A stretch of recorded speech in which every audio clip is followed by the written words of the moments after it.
You think 1970s school cafeterias served nothing but dangerous, artery-clogging slop? Think again. Those lunch ladies in hairnets were dishing out foods that modern science now defends as perfectly reasonable nutrition.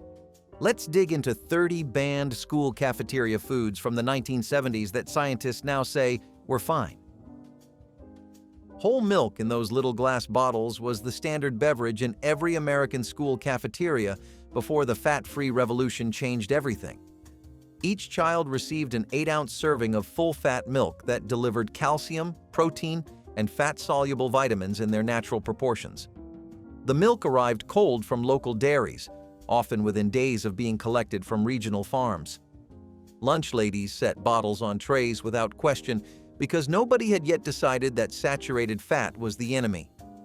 Children drank it with cookies, sandwiches, and hot meals because that was simply what milk was. The government's dietary guidelines of 1977 marked the beginning of the end, pushing schools towards skim alternatives that stripped away nutrients. Modern research has rehabilitated whole milk entirely, showing that children who drink full-fat dairy maintain healthier weights than those drinking reduced-fat versions. Chocolate milk with real sugar and cocoa was the reward every child hoped for during lunch period. This wasn't the artificially sweetened, chemically flavored version that would come later. This was real cocoa powder mixed with whole milk and cane sugar, creating something that tasted like dessert but delivered genuine nutrition. Cafeteria workers mixed it in large batches, the dark sweetness swirling into the white milk until it turned that perfect shade of brown. Children who finished their vegetables often received chocolate milk as encouragement, a system that worked because the drink was genuinely delicious. When the sugar wars began, chocolate milk became a casualty despite the fact that its sugar content was minimal compared to the sodas children would drink at home. Scientists now argue that chocolate milk's combination of protein, calcium, and carbohydrates makes it superior to most alternatives. The sugar helped children actually consume the milk, which was the entire point. Beef tallow French fries represented a golden age of cafeteria cooking that health reformers dismantled with devastating efficiency. Those fries emerged from deep fryers filled with rendered beef fat, a cooking medium that McDonald's itself used until 1990. The exterior shattered with each bite while the interior remained fluffy and potato pure. School cooks received blocks of beef tallow from suppliers who understood that this was simply how frying was done. The fat created a crispy exterior that vegetable oils could never replicate, sealing the potato and preventing grease absorption. When the anti-saturated fat movement reached its peak, schools switched to partially hydrogenated vegetable oils, which we now know contained trans fats far more dangerous than anything in beef tallow. Those original fries were actually the healthier option. The tallow produced superior texture, better flavor, and posed no cardiovascular risk that modern science can identify. The switch to vegetable shortening created the actual health crisis. Real butter pats in foil wrappers accompanied nearly every hot roll, cornbread square, and biscuit that emerged from 1970s cafeteria kitchens. These small rectangles of churned cream represented thousands of years of human nutrition science compressed into convenient individual servings. Children peeled back the wrapper and spread golden fat onto warm bread without anyone suggesting this was dangerous. The butter melted into every crevice, adding richness and satisfaction to meals that might otherwise feel institutional. When margarine replaced butter in the name of heart health, schools unknowingly introduced trans fats that proved genuinely harmful. The butter had been protecting children all along, providing vitamin A, vitamin K2, and healthy saturated fats that growing bodies needed. Modern nutritionists have reversed decades of butter demonization, acknowledging that this whole food never deserved its villainous reputation. Frankfurters with natural casings appeared regularly on cafeteria menus, served in soft white buns with mustard and sometimes relish. These hot dogs snapped when bitten, the natural casing giving way to seasoned beef and pork that tasted like actual meat. The nitrates used for preservation became controversial in later decades, with health authorities warning about cancer risks that subsequent research has largely failed to confirm. Those preservatives prevented bacterial growth and created the characteristic cured flavor that made hot dogs satisfying. School lunch programs served millions of these frankfurters weekly without the hand-wringing that would come later. The protein was real, the portions were appropriate, and children ate them willingly. Modern science has softened considerably on nitrate concerns, noting that vegetables contain far higher levels than processed meats and that the cancer risk was dramatically overstated. Creamed corn made from actual cream and butter appeared in serving lines across American schools throughout the 1970s. Cafeteria workers opened industrial-sized cans of corn and transformed them into something rich by adding cream, butter, and sometimes a touch of sugar. The dish was silky, sweet, and satisfying in ways that plain corn never achieved. Children who might refuse vegetables often accepted creamed corn because it tasted almost like dessert. The fat content made it filling, and the preparation made it palatable to even the pickiest eaters. When dietary fat became the enemy, creamed corn disappeared from menus, replaced by plain kernels that children promptly ignored. The irony is that the cream and butter help children actually consume their vegetables while providing fat-soluble vitamin absorption. Removing the richness didn't make children healthier, it just made them eat fewer vegetables altogether. Canned fruit cocktail in heavy syrup was dessert disguised as nutrition, and cafeterias served it proudly. Those cubed peaches, pears, grapes, and cherries floated in sugared liquid that made fruit acceptable to children who might otherwise reject it entirely. The syrup was thick, sweet, and genuinely delicious, transforming institutional fruit into something children requested rather than avoided. Lunch ladies spooned generous portions into small bowls, and children ate every bite. When sugar became the new dietary villain, heavy syrup disappeared in favor of fruit packed in juice or water that children largely refused to finish. The original version delivered vitamins, fiber, and the simple pleasure of sweetness that made school lunches bearable. Modern thinking suggests that moderate sugar consumption, particularly attached to actual fruit, poses minimal health risk compared to the processed alternatives children consume today. White bread rolls fresh from the oven accompanied nearly every hot lunch served in 1970s cafeterias. These soft, pillowy rounds of refined flour were everything whole grain advocates would later condemn, yet they provided calories, comfort, and carbohydrates that active children burned through by afternoon recess. Cafeteria workers baked them on site in many districts, filling hallways with aromas that made children actually anticipate lunch. The bread was tender, slightly sweet, and perfect for soaking up gravy or spreading with butter. When whole grain mandates arrived, schools replaced these beloved rolls with dense brown alternatives that children threw away in alarming quantities. The white bread had been doing its job, delivering energy and satisfaction to children who needed both. Modern nutritional science acknowledges that refined grains in moderate amounts pose no particular health threat to active, growing children. Full-fat cottage cheese in individual cups was a protein staple that appeared alongside canned peaches and crackers on countless 1970s lunch trays. The curds were creamy, slightly tangy, and substantial enough to constitute a meal component rather than an afterthought.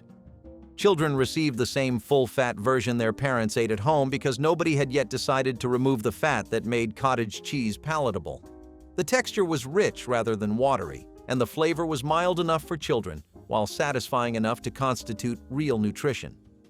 When low-fat versions replaced the original, cottage cheese became something children recognized as diet food and promptly rejected. The full-fat version had been delivering protein, calcium, and genuine satisfaction in perfect balance. Removing the fat destroyed both the taste and the nutritional completeness that made it worth serving in the first place. Chicken fried steak with country gravy represented the pinnacle of Southern cafeteria cooking brought into schools across the region and beyond. Thin beef cutlets were tenderized, breaded in seasoned flour, and fried until golden before being draped in cream gravy made from pan drippings. This dish was unashamedly rich, delivering protein, fat, and carbohydrates in proportions that kept children focused through afternoon classes. Cafeteria workers took pride in their gravy, whisking flour into rendered fat, until it thickened into something between sauce and sustenance. The smell alone drew children to the serving line with genuine anticipation. The dish disappeared when fat and sodium restrictions transformed school menus into exercises in culinary deprivation. Modern research suggests that occasional consumption of such traditional preparations poses no meaningful health risk to active children who burn calories throughout the day. Peanut butter sandwiches made with full-fat peanut butter and white bread were cafeteria staples that delivered protein and satisfaction in every bite. The peanut butter was thick, rich, and often contained added sugar that made it appealing to children who might otherwise reject protein sources. Cafeteria workers spread it generously on soft bread, sometimes adding grape jelly to create the classic combination that fueled generations. The fat content kept children satisfied through afternoon classes, preventing blood sugar crashes. When nutrition reformers targeted fat and sugar simultaneously, peanut butter became suspect despite being nutrient-dense. Schools switched to reduced-fat versions that tasted like cardboard and natural versions that children refused. Modern nutritionists have embraced full-fat peanut butter as an excellent protein source, acknowledging that the fats it contains are predominantly healthy and that moderate sugar improves palatability without causing harm. Lard-based pie crusts appeared in cafeteria desserts with a flakiness that modern vegetable-shortening versions simply cannot achieve. The rendered pork fat created layers in the pastry that shattered at the first bite, releasing buttery richness that complemented every filling from apple to cherry to chocolate cream. School bakers understood that lard was the secret to proper pie crust, a technique passed down through generations of American cooking. The crust was tender yet sturdy enough to hold generous fillings without becoming soggy. When animal fats became dietary villains, schools switched to vegetable shortening that contained the very trans fats we now know to be dangerous. The lard had been the healthier option all along, providing stable, saturated fats that the body processes efficiently. Those original pie crusts represented genuine baking craft, not the processed shortcuts that replaced them. Modern chefs have rediscovered lard's superiority, but school cafeterias lost this knowledge decades ago. Breakfast sausage links made from real pork with traditional seasonings appeared on morning meal trays throughout the 1970s. These small cylinders of seasoned meat delivered protein and fat that kept children focused through morning classes. The sausages were cooked until the casings crisped slightly, releasing savory aromas that made breakfast feel like an event rather than an obligation. Salt, sage, and pepper created the classic flavor profile that had sustained American breakfasts for generations. When sodium and fat restrictions arrived, sausage links were replaced with turkey versions that tasted like seasoned rubber. The original pork sausages had provided exactly what growing bodies needed for sustained energy and concentration. Modern research has largely exonerated moderate consumption of processed meats, particularly when balanced with vegetables and whole foods. Those breakfast sausages represented honest food that delivered flavor and nutrition without apology, a combination that modern reformers failed to replicate. Mashed potatoes made with real butter and whole cream were the comfort food backbone of countless cafeteria meals throughout the decade. Cafeteria workers peeled potatoes by the bushel, boiled them until tender, and mashed them with generous amounts of butter and cream until they reached that perfect consistency. The result was rich, smooth, and satisfying in ways that instant potatoes or reduced-fat versions could never match. Children who rejected other vegetables eagerly consumed mashed potatoes because they tasted genuinely good. The fat content helped absorb nutrients from the meal and provided lasting satiety. When dietary fat became the enemy, schools switched to instant potatoes made with margarine and skim milk, creating something that resembled wallpaper paste more than food. The original preparation had been nutritionally superior, delivering potassium, vitamin C, and the satisfaction that kept children from seeking snacks between meals. Tapioca pudding made from scratch with whole milk, eggs, and sugar was a cafeteria dessert that children actually requested rather than merely tolerated. The small pearl tapioca created a texture unlike any other pudding, slightly chewy spheres suspended in creamy vanilla custard. Cafeteria workers cooked it slowly, stirring constantly to prevent scorching while the tapioca pearls swelled and the mixture thickened. The eggs provided protein, the milk delivered calcium, and the sugar made children willing to consume both. When sugar and fat restrictions transformed school desserts, tapioca pudding was replaced with artificially sweetened alternatives that children recognized as diet food and rejected. The original version had been teaching children to appreciate texture and subtlety in ways that modern processed desserts never could. Tapioca pudding represented craft and patience, qualities that disappeared from school kitchens when efficiency and fear replaced genuine cooking. Fish sticks fried in animal fat delivered crispy, flaky seafood to children who might otherwise never consume fish at all. These breaded rectangles emerged from deep fryers filled with beef tallow or lard, their coating golden and crunchy, while the fish inside remained moist and tender. The animal fat created a superior crust that sealed in moisture and prevented the greasiness that vegetable oils often produced.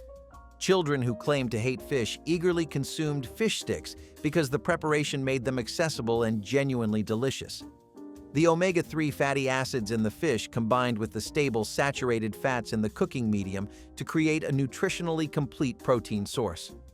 When schools switched to vegetable oils containing trans fats, they unknowingly created a less healthy product while also degrading the taste and texture. Those original fish sticks had been achieving something remarkable, making seafood acceptable to the most reluctant young eaters. Cinnamon rolls with real cream cheese frosting appeared on breakfast trays as rewards for children who arrived at school ready to learn. These spiraled pastries were made with butter, sugar, and cinnamon, then topped with frosting made from actual cream cheese, butter, and powdered sugar. The combination of warm, spiced dough and cool, tangy frosting created a sensory experience that made early mornings bearable. Cafeteria bakers often made them from scratch, filling hallways with aromas that drew children toward the serving line. The sugar provided quick energy, while the fat and protein from the cream cheese offered sustained fuel. When breakfast became a battleground for nutrition reformers, cinnamon rolls were replaced with whole grain alternatives that children threw away untouched. The original versions had been achieving their purpose, getting calories and nutrients into children who might otherwise skip breakfast entirely. Cornbread made with bacon drippings carried the smoky richness of Southern cooking into cafeterias across the country. The rendered bacon fat was mixed into the cornmeal batter, creating a bread that was moist, flavorful, and deeply satisfying. Baked in cast-iron pans until the edges crisped and the top turned golden, this cornbread accompanied chili, beans, and barbecue with authentic regional flavor. The bacon drippings provided more than taste. They created a tender crumb that dry, fat-free versions could never achieve. Children ate this cornbread willingly because it tasted like real food rather than dietary punishment. When animal fats were banished from school kitchens, cornbread became dense and flavorless, something to be endured rather than enjoyed. The original recipe had represented centuries of American cooking tradition, knowledge that was discarded in favor of misguided nutritional theories that modern science has largely rejected. Vanilla pudding cups made with whole milk, real sugar, and egg yolks were cafeteria desserts that delivered genuine satisfaction in small portions. The pudding was cooked until thick, poured into individual cups, and chilled until it set into that perfect wobbling consistency. The vanilla was real extract rather than artificial flavoring, creating depth that synthetic versions could never match. Children eagerly consumed these pudding cups, absorbing calcium and protein along with the sweetness they craved. The portion sizes were modest, teaching moderation rather than deprivation.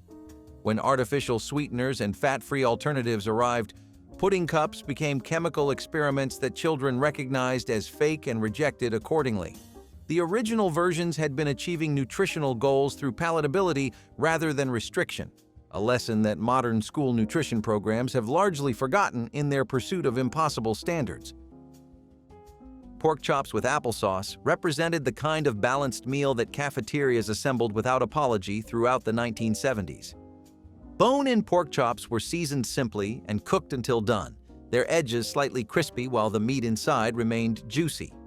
The applesauce, often homemade or minimally processed, provided sweetness that complemented the savory pork in a combination dating back centuries.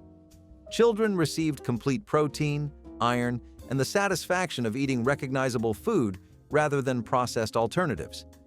The fat in the pork chops provided essential nutrients and kept children satisfied until their next meal. When fat restrictions arrived, pork was replaced with lean proteins that children found dry and unappetizing. The original meal had been nutritionally complete and genuinely delicious, qualities that proved impossible to replicate with the reduced fat alternatives that followed. Egg salad sandwiches made with real mayonnaise and whole eggs were protein powerhouses that cafeterias served without hesitation throughout the 1970s. Hard-boiled eggs were chopped and mixed with full-fat mayonnaise, mustard, and seasonings until they reached that perfect creamy consistency. The combination delivered complete protein, healthy fats, and the kind of satisfaction that kept children focused through afternoon classes.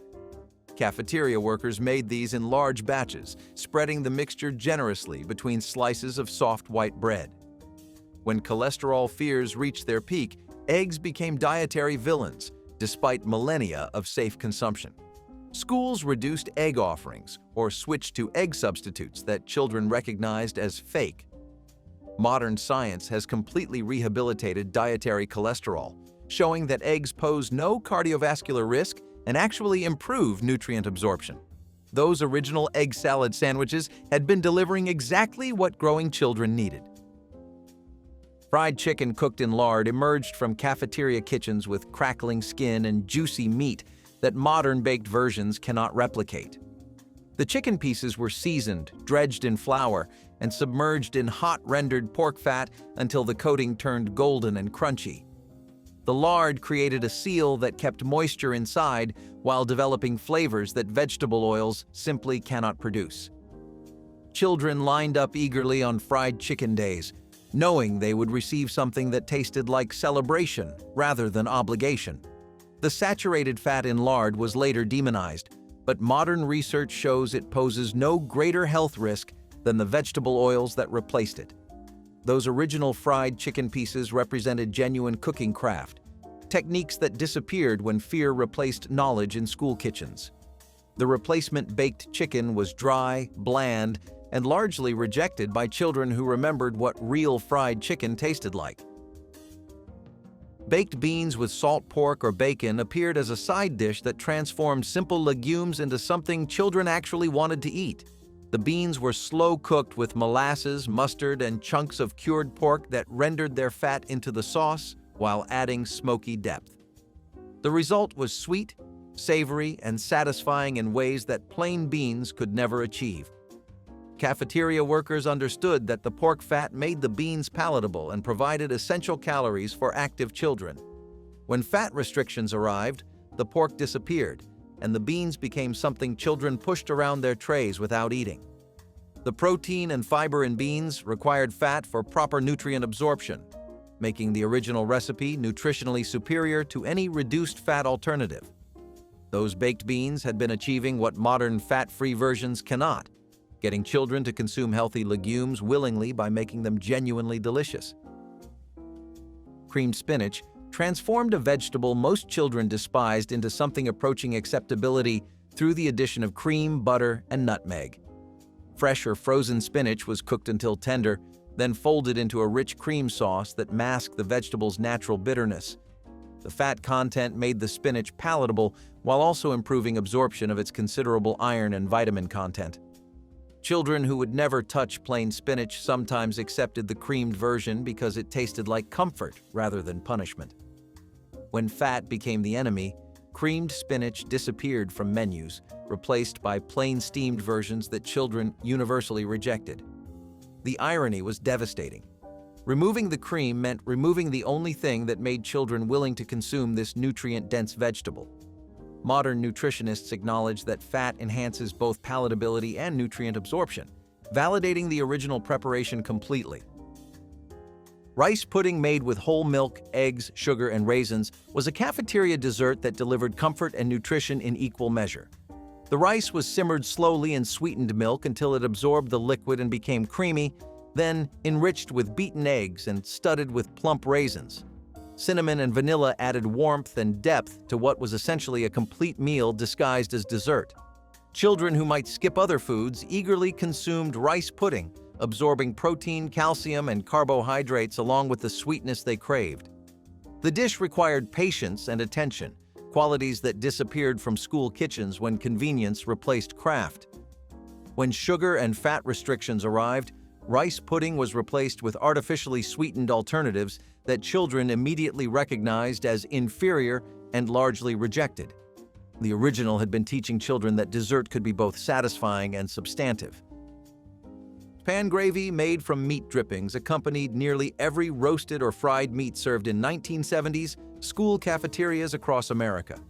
The fond left in pans after cooking was deglazed, thickened with flour, and seasoned to create sauces that transformed simple proteins into memorable meals. This gravy contained the concentrated flavors and fats that made institutional food taste like home cooking. Children poured it over mashed potatoes, soaked their bread in it, and cleaned their plates because the gravy made everything better. When fat restrictions arrived, gravy was replaced with thin, flavorless alternatives made from packets rather than pan drippings.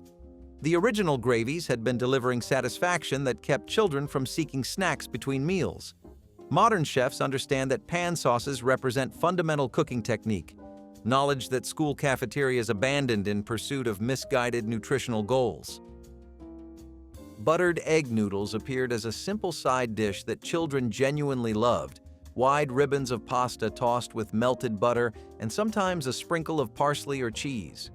The butter coated each noodle, creating richness that satisfied without overwhelming.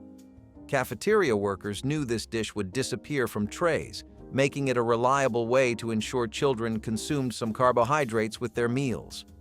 The preparation took minutes, but delivered comfort that more complex dishes often failed to provide. When butter was demonized, schools switched to margarine or eliminated the fat entirely, creating dry noodles that children left untouched. The original buttered noodles had been delivering exactly what growing children needed: quick energy in a form they would actually consume. Sometimes the simplest preparations are the most effective, a lesson that modern school nutrition programs have largely forgotten in their quest for complexity. Coleslaw made with full-fat mayonnaise provided crunch, vegetables, and satisfaction that low-fat versions could never match. Shredded cabbage and carrots were dressed in creamy mayonnaise-based sauce, sometimes sweetened with sugar and sharpened with vinegar for balance. The result was crisp, tangy, and rich enough to make raw vegetables appealing to children who might otherwise reject them entirely. Cafeteria workers made it in large batches, knowing it would be one of the few vegetable preparations that actually got eaten. When fat restrictions arrived, mayonnaise was replaced with yogurt-based dressings that turned watery and unappetizing within hours. The original coleslaw had been achieving its purpose, getting vegetables into children through palatability rather than force. Modern nutritionists acknowledge that fat makes vegetables more appealing and improves nutrient absorption, validating the original preparation completely. Bread pudding with vanilla sauce transformed stale bread into a dessert that rivaled any bakery creation in comfort and genuine satisfaction. Day-old bread was cubed, soaked in sweetened custard made from eggs, milk, and vanilla, then baked until golden and perfectly set. The accompanying sauce was made from butter, sugar, and cream, poured warm over each generous portion to create layers of richness. This dish represented thrift and craft combined, wasting nothing while creating something genuinely special and worth remembering. Children who might reject other desserts eagerly consumed bread pudding because it tasted like celebration and home. When fat and sugar restrictions transformed school desserts, bread pudding disappeared entirely, replaced by packaged alternatives that satisfied no one. The original had been teaching children that simple ingredients prepared with care could create extraordinary results worth savoring. Fried okra cooked in bacon drippings or lard was a southern specialty that appeared in cafeterias across the region during the 1970s. The okra pods were sliced, dredged in seasoned cornmeal, and fried until their coating turned golden and satisfyingly crispy. The animal fat created a crust that sealed in the vegetable's natural moisture, while eliminating the sliminess that made some children reject okra entirely.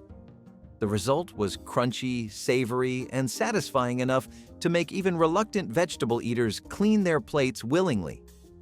When animal fats were banished from school kitchens, fried okra was either eliminated or prepared in vegetable oils that produced distinctly inferior results. The original preparation had been achieving something remarkable, making a nutritious vegetable acceptable to children through proper technique. Those bacon-fried okra pieces represented regional cooking wisdom that school kitchens abandoned far too quickly in pursuit of misguided dietary goals. Rectangular school pizza became the iconic lunch that defined cafeteria culture throughout the decade. Unlike round pizzeria pies, these pizzas were baked on massive sheet pans and cut into perfect squares that fit neatly onto compartmentalized lunch trays. The crust was thick, doughy, and slightly chewy, with a golden bottom from being baked directly on greased aluminum. Cafeteria workers spread tomato sauce from industrial cans across the dough, then covered it with mozzarella and commodity cheese that turned bubbly and brown in commercial ovens. The cheese had a particular stretchiness that regular pizza couldn't match, pulling into long strings when students bit into their squares. Friday Pizza Day was sacred, and children who forgot their lunch money suffered genuine disappointment. The recipe was simple, but execution required timing and institutional knowledge passed between cafeteria veterans.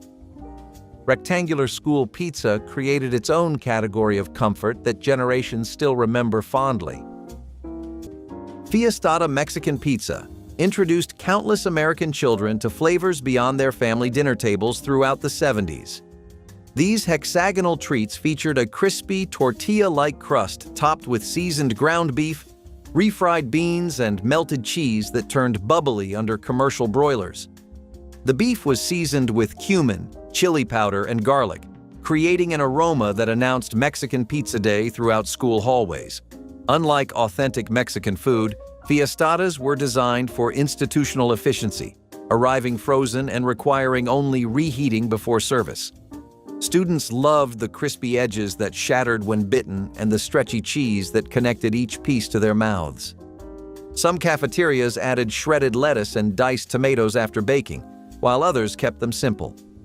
The hexagonal shape made them distinctive and memorable, setting them apart from rectangular pizza squares served on other days. Fiestada represented the cafeteria's attempt to offer variety through food. Swedish meatballs arrived in cafeterias during a decade when Scandinavian cuisine briefly captured American imagination. These smaller, rounder meatballs were made from a mixture of ground beef and pork, combined with breadcrumbs soaked in milk, creating an exceptionally tender texture. The secret was the creamy gravy made from pan drippings, beef broth, and sour cream that coated each meatball in pale brown sauce. Cafeteria versions often substituted evaporated milk for sour cream to reduce costs, but the result remained surprisingly delicious. Students received portions of meatballs swimming in gravy alongside egg noodles or mashed potatoes that soaked up every drop of sauce. The dish felt sophisticated compared to typical cafeteria fare, introducing children to flavors beyond standard American cooking. Teachers often requested extra portions, recognizing quality when they tasted it.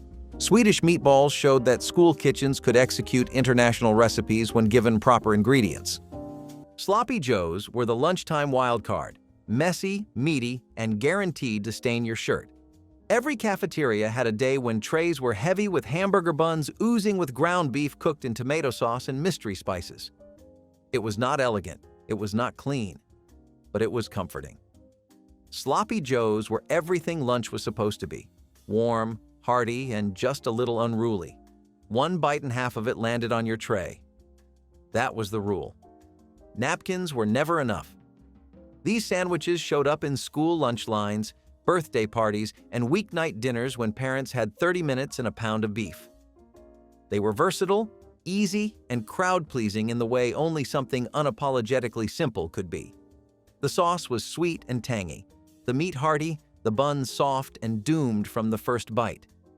You could smell Sloppy Joe Day before you saw it on your plate. Over the years, they lost their place to healthier, neater options, but no one ever forgot them. Way before anyone was throwing around the word fusion, People were already stuffing taco night into a sandwich roll and calling it lunch. The taco-inspired ground beef sandwich was a bold, brilliant mess of spicy ground beef seasoned with chili powder, cumin, and whatever was on hand. This was the 70s after all.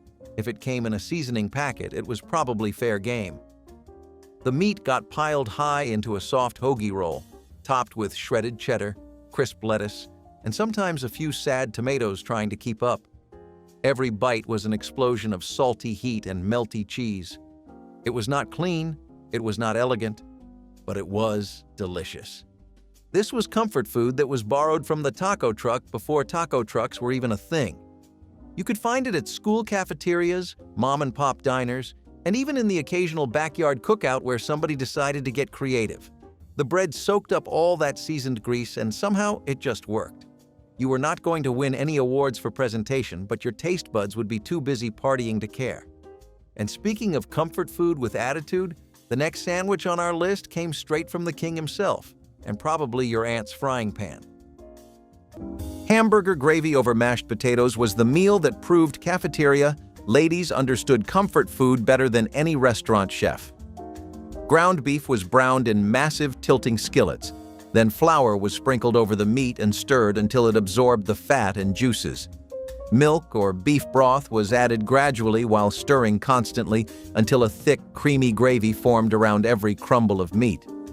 This savory mixture was ladled generously over mounds of mashed potatoes made from flakes reconstituted with butter and milk. The combination created a meal that satisfied on the deepest level, warming children from the inside out on cold school days.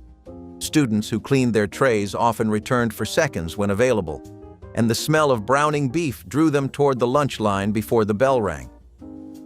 The recipe required minimal ingredients but maximum attention to technique, as lumpy gravy was considered unacceptable by proud cafeteria veterans. Hamburger gravy represented honest institutional cooking at its finest. The head cheese sandwich in basic terms is just slices of head cheese, which is a cold cut made from meat from the head of a calf or pig on bread. If you'd rather not the head, then you can also use trimmings, and in terms of assembly, this resembles more of a charcuterie board than anything else. It's packed to the brim with vegetables, spices, and other aromatics. Though still, the entire head of an animal can be a bit of a daunting task for any chef. Once you've got your bread toasted and your spread spreaded, add your spices and vegetables and the hog's head cheese and assemble accordingly. If you actually manage to pull it off, this is definitely a vintage worth getting your hands dirtier than usual. Fruit cocktail cake emerged as the dessert that proved cafeteria baking could compete with homemade versions. Canned fruit cocktail with its syrup was folded directly into yellow cake batter, creating pockets of sweet fruit throughout each slice. The cake baked up moist and tender, with the fruit settling slightly toward the bottom where it became jammy and caramelized against the pan. Some recipes called for a brown sugar and coconut topping that turned crunchy during baking, adding textural contrast to the soft crumb. Students looked forward to dessert days when fruit cocktail cake appeared, trading other items for extra squares of this surprisingly sophisticated sweet. The recipe used shelf-stable ingredients that schools could purchase in bulk and store indefinitely. Cafeteria bakers took pride in their fruit cocktail cakes, sometimes adding personal touches like nutmeg or vanilla. This cake represented the hidden talent within school kitchens and the genuine care that cafeteria workers brought to feeding children. You knew the Red Devil logo before you ever tasted it. That Underwood deviled ham can have a certain energy to it, bold, strange, and just a little too happy for what was inside. Still, one taste and you got it. Deviled ham salad was the low-key hero of school lunches and late-night sandwiches. It was creamy, salty, a little tangy, and just weird enough to make you wonder how it became so popular. Mix that canned meat paste with mayonnaise and relish, maybe a dash of mustard if you were daring, and you had a spread that knew how to work a slice of white bread.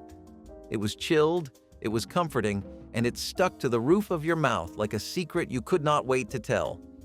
This was the kind of sandwich you did not brag about, but secretly loved. And it was there for you, on road trips, in brown bags, and even at midnight when you could not sleep. It never looked fancy, but it never needed to. Deviled ham was a flavor bomb dressed up like a cold cut. But if you wanted something a little fresher, a little more deli-style, then nothing hit quite like a stack of corned beef with a side of slaw and just enough spice to make you pay attention. Turkey tetrazzini transformed Thanksgiving leftovers into a creamy casserole that students actually requested by name. Cubed turkey was folded into cooked spaghetti, along with sliced mushrooms and a rich sauce made from butter, flour, milk, and chicken broth. The mixture was poured into deep hotel pans, topped with parmesan and breadcrumbs, then baked until golden and bubbling around the edges. The sauce became silky during baking, clinging to every strand of pasta and piece of turkey. What made this dish special was how it elevated ordinary ingredients into something almost elegant for a school cafeteria. The mushrooms added earthiness, the parmesan contributed sharpness, and the breadcrumb topping provided textural contrast. November and December menus featured turkey tetrazzini regularly as schools worked through commodity turkey supplies. Children who typically avoided casseroles made exceptions for this one, scraping their trays clean. Turkey tetrazzini proved institutional cooking could achieve genuine deliciousness. Creamed peas on toast represented the practical philosophy that defined Depression-era cooking carried forward into 70s cafeterias. Frozen peas were simmered in a white sauce made from butter, flour, and milk until the sauce thickened enough to coat a spoon. This creamy mixture was spooned generously over slices of white toast that had been lightly buttered and kept warm in steam tables. The toast absorbed the sauce gradually, creating layers of texture from crispy edges to soft, sauce-soaked centers. Some cafeterias added hard-boiled egg slices on top for additional protein and visual appeal. The dish looked simple, but delivered genuine comfort, especially on cold winter days when students needed warming from the inside. Teachers who remembered eating similar meals during their own childhoods often praised the cafeteria for keeping this tradition alive. Creamed peas on toast taught students that deliciousness didn't require complexity, and that vegetables could taste genuinely good when prepared with care. Sardine and mustard sandwiches are as basic as they sound and much better than you might initially give them credit for.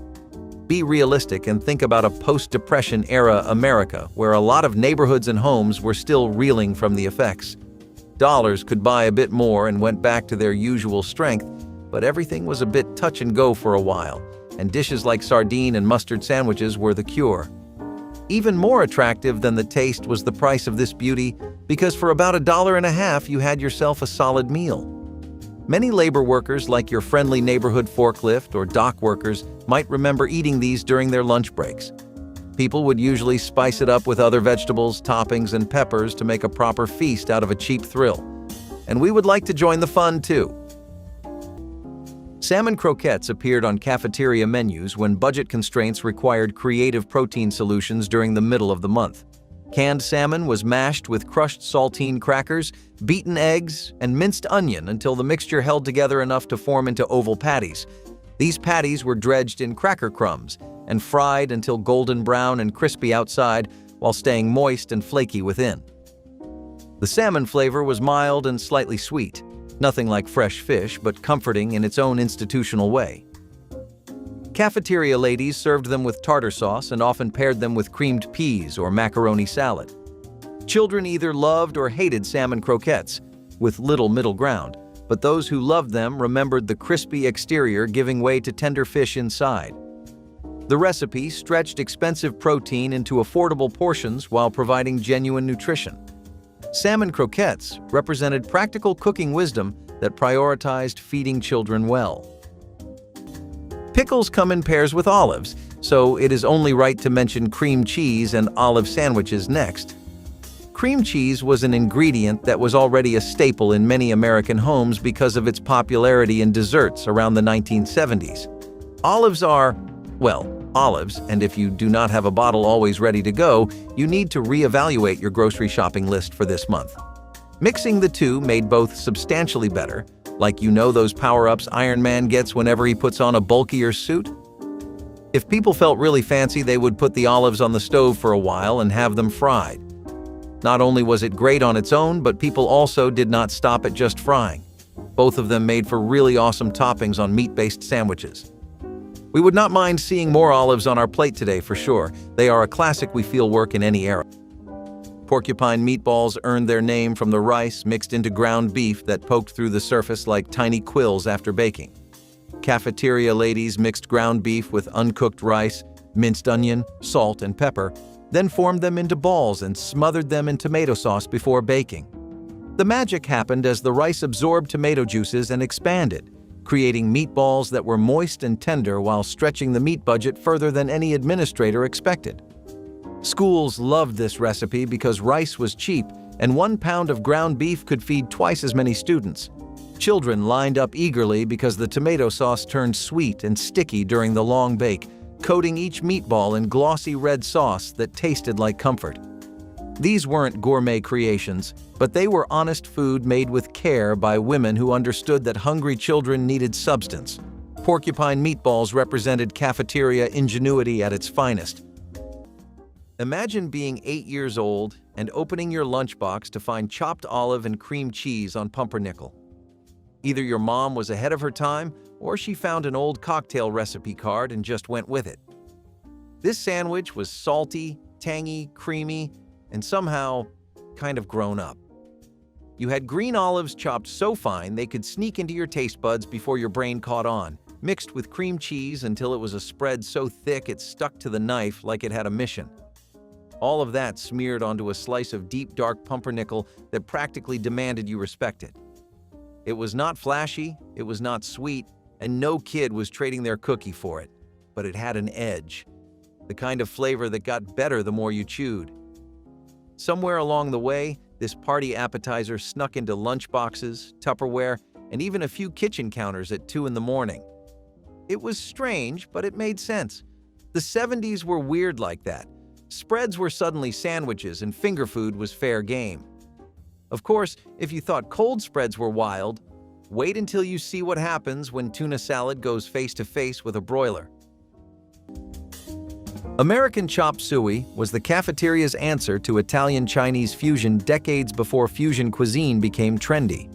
Elbow macaroni was boiled until tender, then mixed with seasoned ground beef browned with onions and green peppers in massive tilting skillets. Tomato sauce and a blend of spices, including oregano and garlic powder, brought everything together into a hearty one-pot meal that could serve hundreds of students. The dish had nothing to do with actual Chinese cooking, but its name suggested exotic origins that made it seem more interesting than simple beef and pasta. Schools across New England particularly embraced this recipe, serving it weekly throughout fall and winter months. The combination of protein, starch, and vegetables in one serving made it nutritionally complete and easy to portion.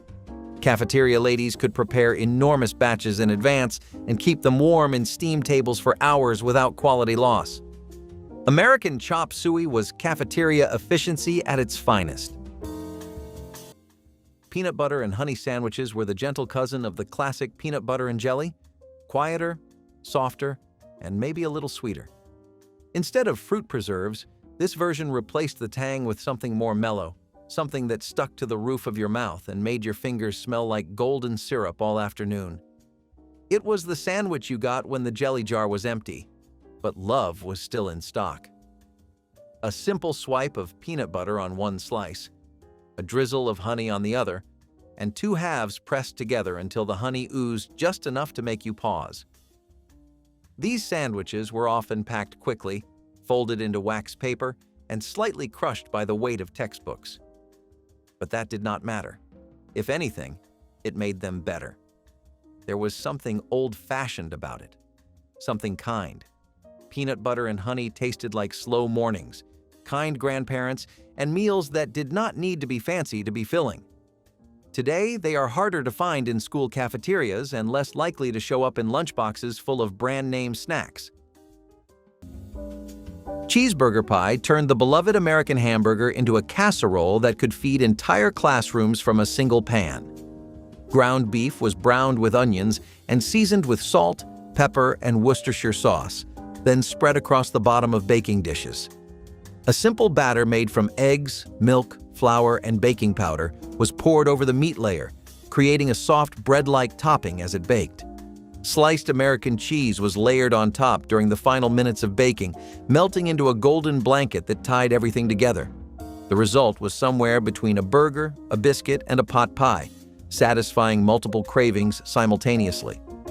Cafeteria ladies loved this recipe because it required no individual assembly and could be sliced into perfect portions. Students loved it because it delivered all the flavors they craved from cheeseburgers without the mess. Cheeseburger pie represented the creative problem-solving that defined school cafeteria cooking. Liverwurst might not be everyone's cup of tea, but for those who loved it, there was nothing quite like a Liverwurst sandwich.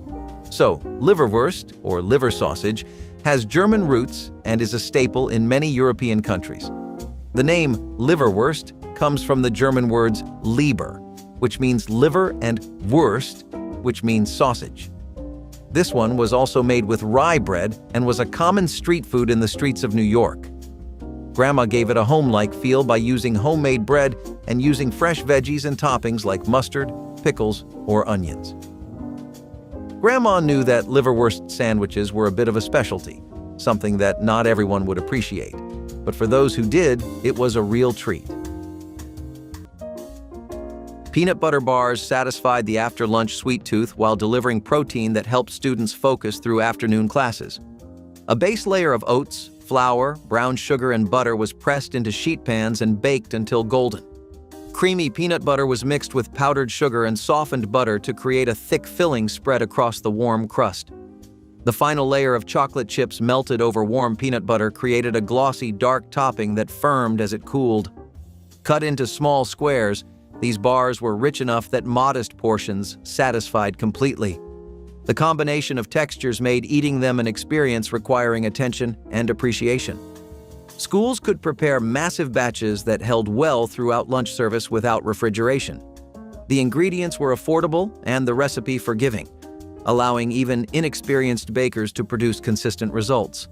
Peanut butter bars became trading currency in cafeterias, with students offering milk cartons and fruit cups for extra squares. Creamed chipped beef on toast, or as anyone who ever served in the military will tell you, SOS.